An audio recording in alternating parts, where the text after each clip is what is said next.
Vlla dhe motër, sot dita e fundit e këtij muaji të begat, la ilaha illallah.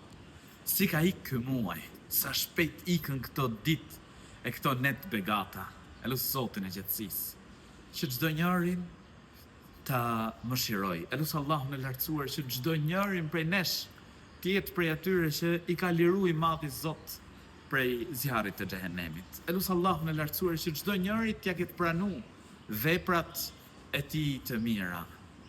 Vllai, motra ime, në përfundimin e këtij muaji të begat, do ta jap një këshill për hir të Allahut të lartësuar. Shenjë e pranimit veprës së mirë është vazhdimësia dhe pasimi i saj me vepra të mira.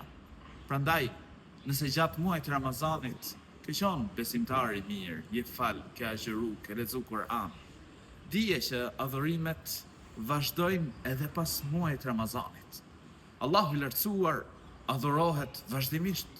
Adhuroje Zotin tënd derisa të vi vdekja, derisa të dorëzojmë shpirtin. Kështu që me namazin ne vazhdojmë, agjërimet vullnetare vazhdojnë, sadakaja, sjellja e mirë, morali i lartë, veprat e mira vazhdojnë edhe vazhdimisht.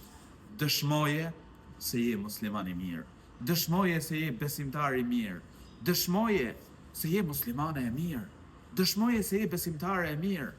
Jeta është shans. Ashtu si që ishte muaji i Ramazanit shans, jeta që ta ka falë Allahu i lartësuar është shans.